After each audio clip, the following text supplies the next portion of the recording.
वसंतराव नाईक साहेबांचा संत श्री सेवालाल महाराज की वसंतराव नाईक साहेबांचा हरित क्रांतीचे प्रणेते वसंतराव नाईक साहेबांचा संत सेवालाल महाराज की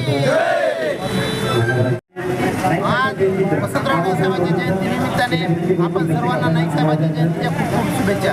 वसंतराव नाईक साहेब हे म्हणजे महाराष्ट्राचे ऐतिहासिक मुख्यमंत्री आहेत, ज्यांनी लगातार 11.5 वर्ष या ठिकाणी महाराष्ट्राचं मंत्रिपद भूषवलं. याचबरोबर महाराष्ट्रामध्ये असणाऱ्या सर्व योजना, मग त्या स्थानिक स्वराज्य संस्थेचं विकेंद्रीकरण असेल, त्याचबरोबर रोजगार हमी योजना असेल, त्याचबरोबर सिडकोची निर्मिती असेल, त्याचबरोबर महाराष्ट्राला 6 कृषी विद्यापीठं द्यावी हे असेल, आश्रमशाळा असतील, म्हणजे महाबीज असेल.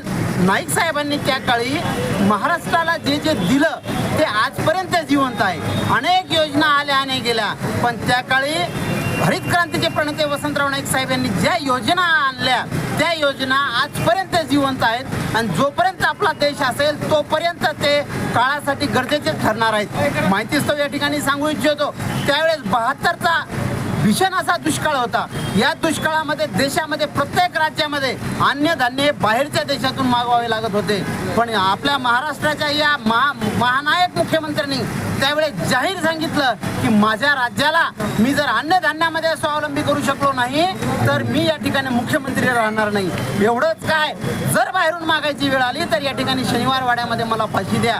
टीकाकारांनी त्यावेळेस टीका केली की मुख्यमंत्री असा कसा बोलू शकतो, पण त्यांचा तो आत्मविश्वास होता. त्यांनी महाराष्ट्राला अन्नधान्यासाठी कोणासमोर भीक मागू दिली नाही आणि त्यावेळेस स्वावलंबी करून दाखवलं. उद्योगासाठी वेगळं MIDC असावी, वेगळा क्षेत्र असावं, शिक्षणामध्ये पोरांनी त्याच ठिकाणी खावं, त्याच ठिकाणी शिकावं म्हणून निवासी आश्रमशाळा आणणारे, शेतकऱ्यांना प्रशिक्षित असा शेतकरी असावा म्हणून महाराष्ट्राला कृषी विद्यापीठ देणारे फार दूरदृष्टी आहे. अनेक योजना आहेत, पंचायत समिती, जिल्हा परिषद, ग्रामपंचायत असं सत्तेचं विकेंद्रीकरण करणारे पहिले मुख्यमंत्री आहेत आणि त्यांच्या सर्व योजना आज तक काय जिवंत आहे.